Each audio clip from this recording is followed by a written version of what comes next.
Donald Trump came out saying that he was assassinated, that the ambassador, by a radical Islamic terrorist. And then he went on to talk about ISIS. Obviously, the government in Turkey is saying it's, a group, part of a political group led by a cleric here in the United States. There are al-Qaeda documents found in this man's home.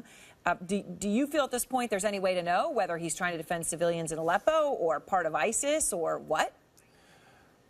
Well, very hard to say whether he's part of ISIS. As you know, in Syria, there are basically two wars going on. There's one that's against ISIS, and then there's a war of a kind of mass uprising against the government, against the Alawite or Shia-leaning government. And much of this mass uprising is comprised of Sunnis, some of whom are quite radical, the Al-Nusra Front, and a few others. He sounds like he's talking about that situation rather than the situation going on more in the desert also in Iraq. So he doesn't seem more so much an ISIS member as he seems someone from this internal Syria mess. And of course, the Turks have had a really tough time. They started with supporting Assad, then they changed, and now recently they've kind of gone back to their original position. They seem to be working with the Russians. Right, and now, of course, they're blaming a man in the United States for this attack, this assassination, a political exile they want deported. John Kerry told them this was absurd today. His spokesman, frankly, was not diplomatic about this. He was very, very clear. Here's John Kirby.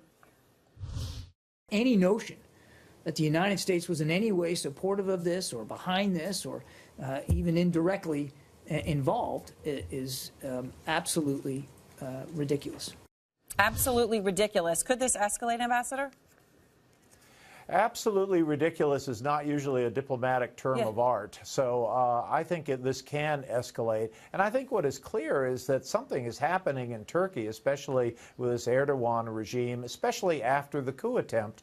And they are becoming much closer to Russia and much more willing, I think, to have Russia take the diplomatic lead. So I think this assassination really speaks to some really strong undercurrents that are going on now, and we'll have to see how this plays out. I mean, it's quite extraordinary that Russia has the diplomatic lead and the U.S. has been reduced to sort of getting angry at the UN Security Council and otherwise not really playing a direct role in the diplomacy.